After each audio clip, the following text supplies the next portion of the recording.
Championship returns this coming match day, of course, with Norwich City out in front. 4 points clear of the nearest and dearest, which, of course, as of recording, is Swansea. But what's going to happen at the end of this match week? We'll take a little look next.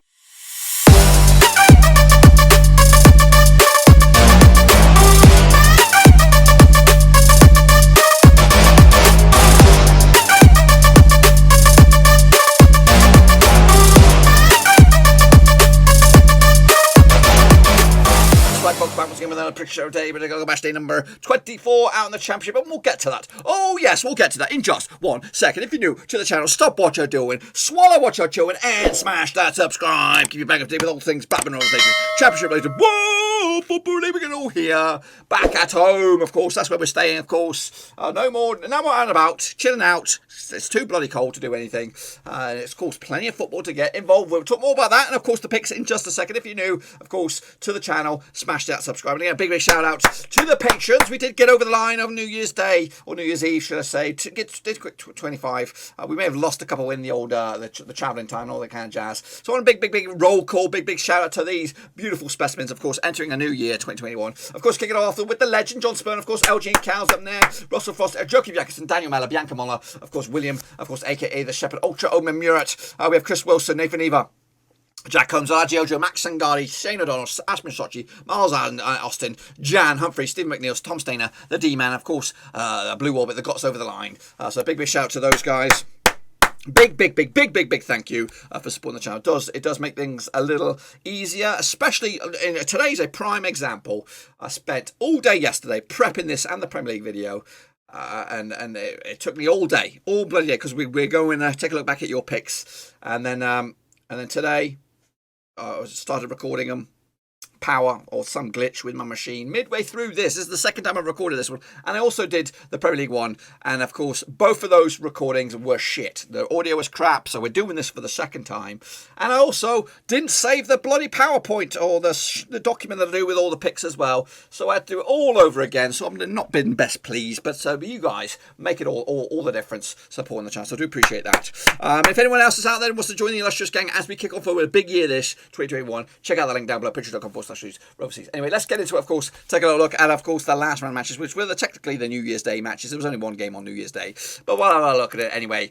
Sheffield Wednesday go against Derby. It was a 1-0 win for Sheffield Wednesday. Callum Patterson on the score sheet giving managerless Sheffield Wednesday another win.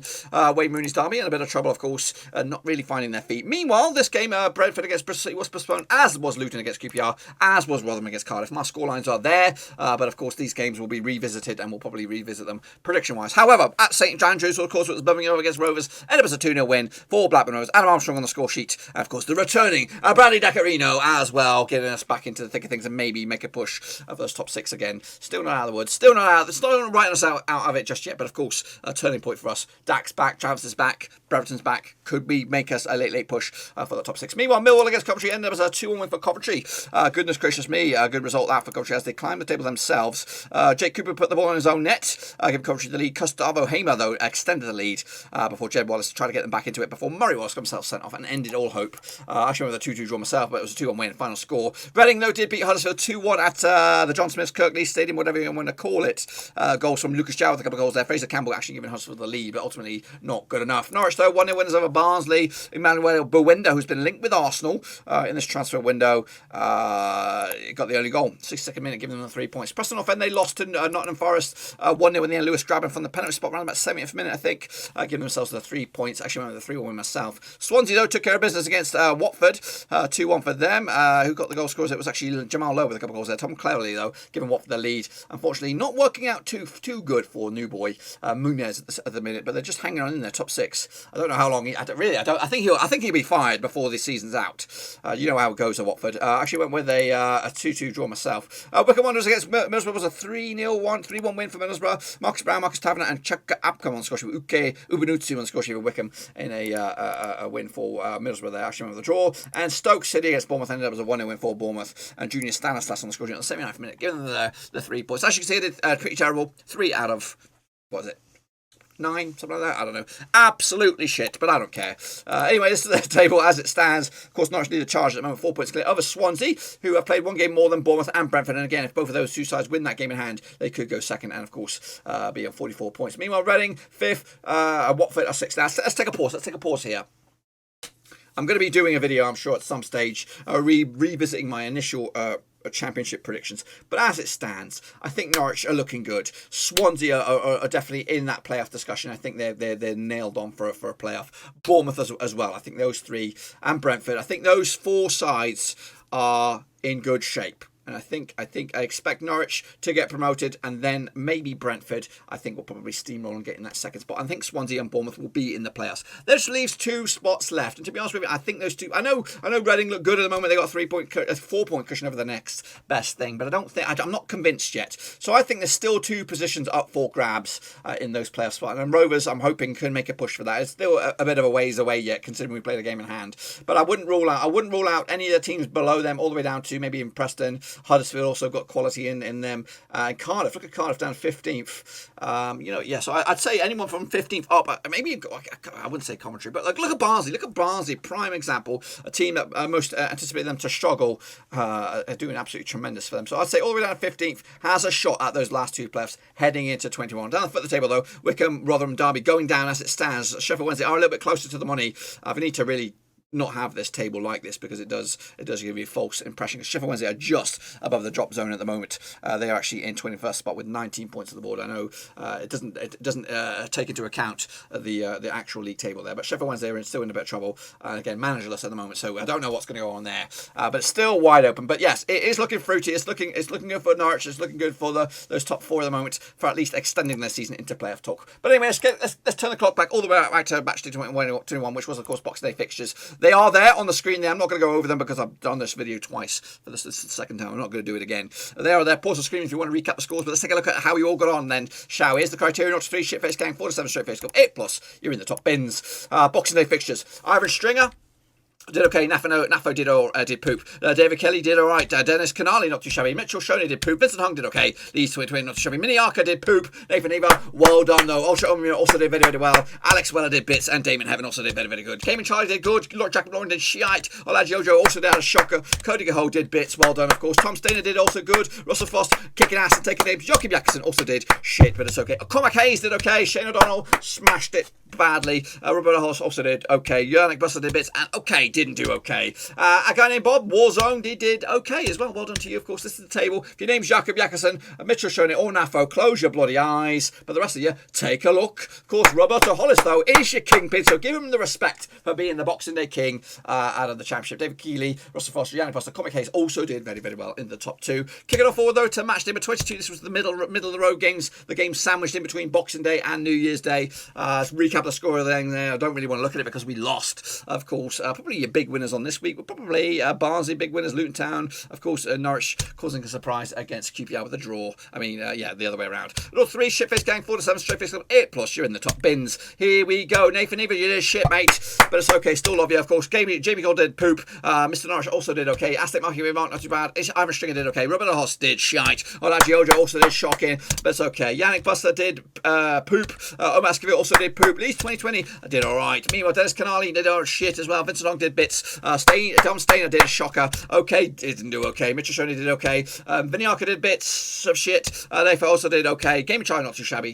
He actually did pretty shabby. Jacob Laurie also did ghastly. Ultra Omen Miro, well done to you. Shane O'Donnell did poop. Russell Frost also did poop as well. Jacob Jackson, he is a patron. I'll give him some love, of course. A guy named Bob did okay. Alex Weller did poop. And Simples 976 did alright. Just take a look at the leaderboard. If your name's Mini Arca, close your bloody eyes. The rest of you take a little look, and of course, but of course, Kingpin this week, Mr. Norwich. Well done. Aztec Marky Mark, Ivan Stringer, Mitchell Shoney, Vincent Long, and a guy named Bob, alongside Simples, did also very well into the top 2. And of course, that means nothing at the moment. Kicking off further into the last week, which is the current week. And again, we've already gone over the score lines on this one, but let's take a look at, of course, the criteria. You know what to do. Kicking off further then, shall we? Ivan Stringer did poop. Game Child did alright. Olajiojo had a shocker. Of course, Vincent Hong did poop. Yannick Buster did okay. Okay, didn't do okay. Mr. Norwich also did poop. Naffo also did alright. A guy named Bob Warzone did shit. I'm asking back in the game, of course. Harry did alright, and Alex Miller did bits. Tom Stainer, well done to you, of course. The Sheffield also back in the game, also did a bit well as well. Well done. Damien Heaven did okay. Leeds 2020 not too shabby. Russell Frost had a shocker. Roberto Hollis did okay. Shane O'Donnell did bits. Joachim Jackson, of course, he has a patron, of course. He did a pretty poopity doobity doobity. Kicking off further, this is the table. If your name's Vincent Hong and a guy named Bob, close your bloody eyes. But the rest of you, take a look. Especially if your name's Gaming Charlie with a winning performance last time around. Your current king for this week is Gaming Charlie. But of course, that means nothing. Yannick Buster Harry and Sheffield also did good. But of course, what about your overall leaderboard? Of course, 3 match days squished into one. Okay, bringing it back up to date. Here is your current leaderboard as it stands out of the Championship. Close your eyes if your name is Nathan something at the bottom there. But your Kingpin, take a bloody bow. If your name is Shane O'Donnell with a 70% success rate. Gaming Charlie, though, in second spot. Russell Frost also doing very, very well into your top 3. But, of course, we're just breaking the back of the season with a whole bunch of fixtures coming up around the corner. So, for right now, Shane O'Donnell, wear that crown proudly, son, because you are the kingpin out in the Championship. Gaming Charlie, though, just 1 percentage point away. Russell Frost also in the top 3. So, still some big names, big predictors in there who like to be up in the higher stakes here. Let's kick it on further, though. As you can see, it's a bit of a weird one. Of course, we have a full fixture list there from the 16th onwards, but we have a couple of games midweek which may or may not go ahead, but we're going to talk about them anyway. Kick it all off with Bournemouth taking on Millwall. Play show that in the past 19 times, 6 wins for Bournemouth, 11 wins for Millwall, and 2 draws. But the last 6 sees 3 wins for Millwall, 2 wins for Bournemouth, and 1 draw. Last time out in Bournemouth in the Championship was back in 2014. That was Steve Cook, Brett Pittman on the score sheet, Ed Upson, and Magai Gay on the score sheet in a 2-2 draw. Millwall have actually failed to win 12 of the last 13 matches in the Championship, whereas Bournemouth have actually undefeated in the last 9. They come to this just 1 loss in the past 4 games. That is Bournemouth. That 5 games actually. That 1 defeat was against Brentford. Meanwhile, just 1 win in the past 5. Got 4. Millwall that was against Bristol City at Bristol on the 15th of December. Look at the bookies odds on this one, then, shall we? What do we have on the bookies odds? I'll tell you what we got on the bookies odds. We have 64 on for Bournemouth, 30-5 is your draw, 70-4 is your Millwall. Millwall come to this in 17th spot, but a win for them. They could go 16th. Bournemouth come to this in 3rd, and win for them. They could go 2nd in the table. I've gone with Bournemouth on this one with a 2-1 win over Millwall. I think they could be on the lookout for a new manager very, very soon, Millwall, as things aren't working out for them. Kicking on further, though, we have Luton up against QPR in a game that's maybe penciled in for the same date. We'll have to see. They've played each other in the past 60 times, in the past 15 wins for Luton, 21 wins for QPR, and 24 draws. Of course, but the last 6 sees 2 wins apiece and 2 draws. Last time out at Kenilworth Road was back in July 2020. In lockdown was a 1-1 draw. James Collins on the penalty spot and Dominic Ball on the score sheet for QPR. Heading into this, QPR have actually drawn the last 3 matches, where Luton are undefeated in the last 6 at home. They come into this just 1 win the past 4 for them. That 1 was against Bristol City, of course, on the 29th of December. Meanwhile, was just 1 defeat the past 4 for QPR. That 1 defeat was against Swansea at Loftus Road, but the previous have been 3. 3 positive results for them. Heading into this, but there is no bookies odds, so we'll have to wait and see about that. Of course, QPR are in a bit of trouble themselves into 20th spot. They could also change their manager very, very soon if they were to lose this. But a win for them, they could actually go as high as 18th of the table. Luton are in 14th for the win for them. They could go into the top 10. Oh yes, top 10. That's right. Luton Town with a 2-0 win for me. If it goes ahead, we'll have to wait and see. Next up, though, into Saturday's fixtures on the 16th of January. Middlesbrough up against Birmingham, of course. Played each other in the past 118 times, 37 wins for Borough, 45 wins for Birmingham, and 36 draws, of course. But the last 6 is 4 wins for Middlesbrough, 1 win for Birmingham, and 1 draw. Last time out at Middlesbrough was a 1 more draw back in the Riverside. And around about this time last season, Ashley Fletcher on the score sheet, Lucas Jakowicz on the score sheet as well in a 1-1 draw. Borough have actually won 6 of the last 7 matches at home, whereas Birmingham have actually failed to score in the last 3. Birmingham also lost 5 of the last 6 matches in the Championship. They come to this 4 defeats the past 5. The only positive was a draw against Forest. Meanwhile, 1 defeat the past 4 for Borough. That was against Sheffield Wednesday, of course, at Hillsborough. Look at the bookies odds on this one, then, shall we? Middlesbrough 5-4 on for the W. 12-5 is your draw. 50-4 is your Birmingham. Birmingham come into this an 18th spot, but a win for them. They could go 16th, whereas Borough come to 7th, and a win for them. They could go 6th in the table. Of course, I think also this also smells a bit of trouble for Karanka. I think he's been on borrowed time recently, and I think a defeat here would also send him out on his ear. I've gone with a win, though, for Borough on this one, 3-0 wins, which could spell the end of Karanka time at St Andrews. Next up, they're Bournemouth up against Luton Town. Of course, they played each other in the past 18 times. 8 wins for Bournemouth, 4 wins for Luton, and 6 bloody draws. The last 6 is 3 wins for Bournemouth, nothing for Luton, and 3 draws. Last time out in the league at Bournemouth was back in 2009 in League 2. Goodness gracious me. Danny Hollins put the ball in an own net, giving Luton the lead before he scored in the right net, giving Bournemouth a share of the spoils. Bournemouth are undefeated in the 9 last 10 matches at home, whereas Luton have actually failed to win the last 6 on the road. They come to this just 1 win in the past 4. That's Luton, of course, against Bristol City. Meanwhile, 2 wins, just 1 defeat in the past 4 for Bournemouth. Of course, we already talked about that was against Brentford.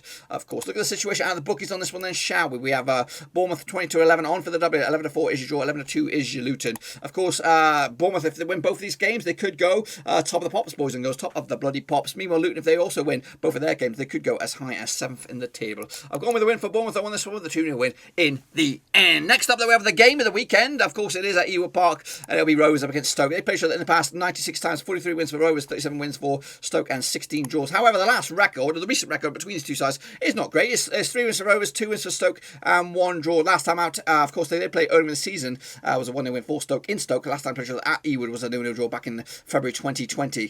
Stoke have actually kept clean sheet in the last 6 matches away from home. They've also drawn the last 3 on the road. They come into this just 1 win in the past 5. Meanwhile, Rovers just 2 defeats in the past 6. Last 5 for them, actually. Losing to Stoke and also losing to Huddersfield.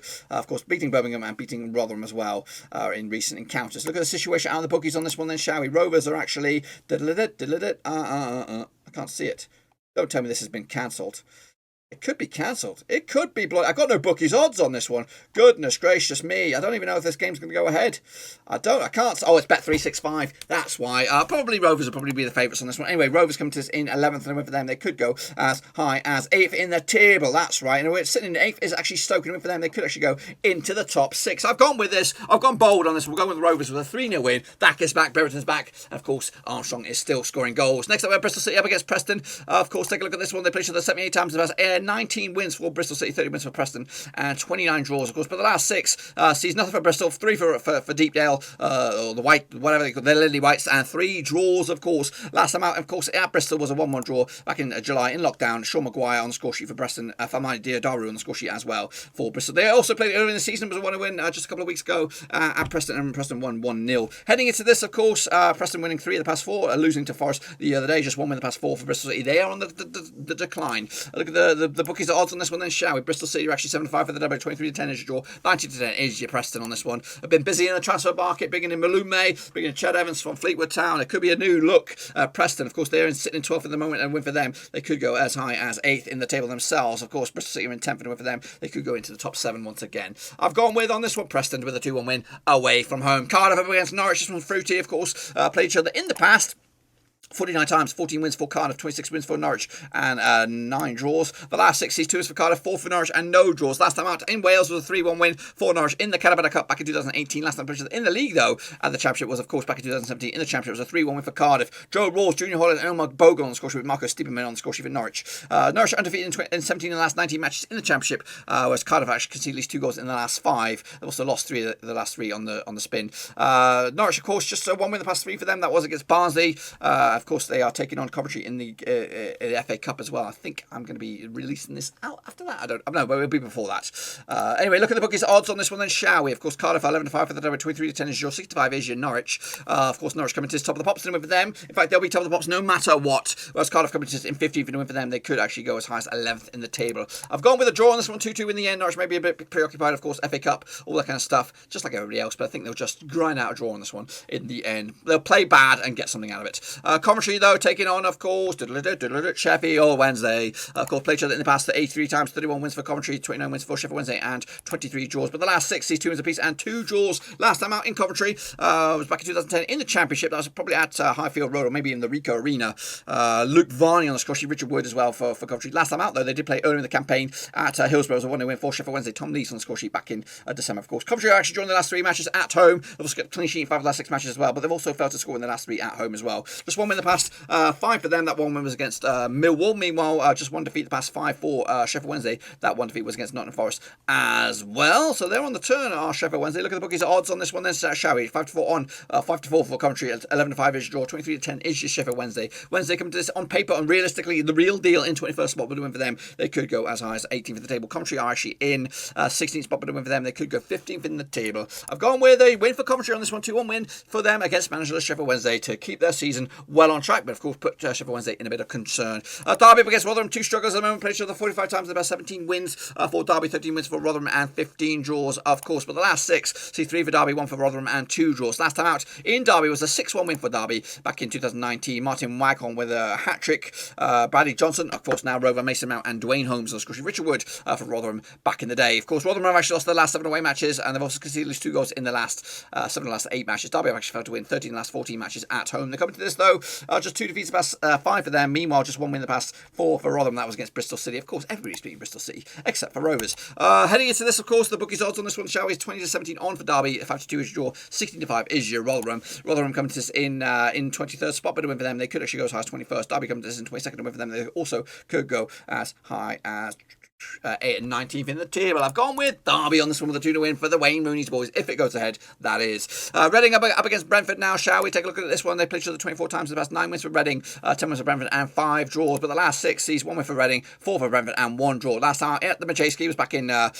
June 2020. It was a 3-0 win for Brentford. Brian Mbambo, Josh De Silva, and Castillo on the score sheet for Brentford. However, they did play also at Brentford's new stadium earlier in the season, back in December. It was a 3-1 win for Brentford. It's actually been 3 wins on the spin for Brentford against Reading in all competitions. Brentford are actually undefeated in the last 15 matches.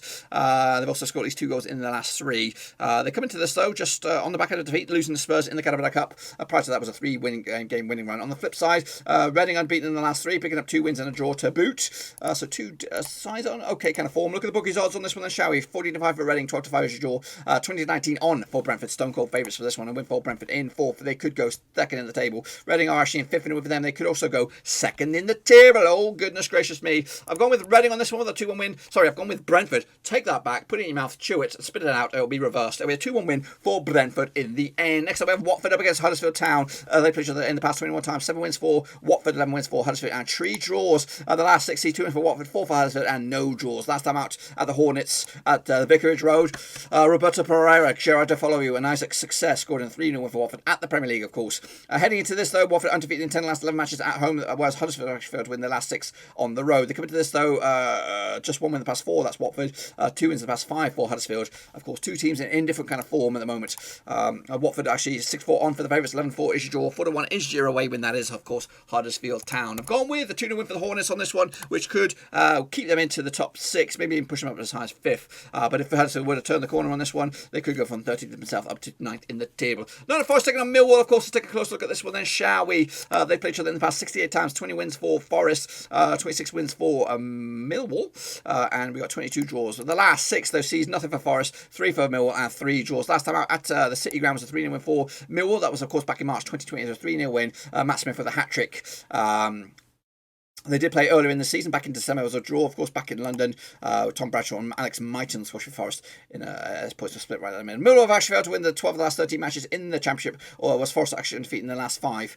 They look very good, of course. Drawing a lot of games. They're grinding out the Chris Hughton effect. So, yeah, unbeaten last 5, pick up 2 wins and 3 draws to boot. Meanwhile, just 1 win the past 4 for Millwall against Bristol City, of course. There's a bit of a theme here brewing. Look at the bookies' odds on this one then, shall we?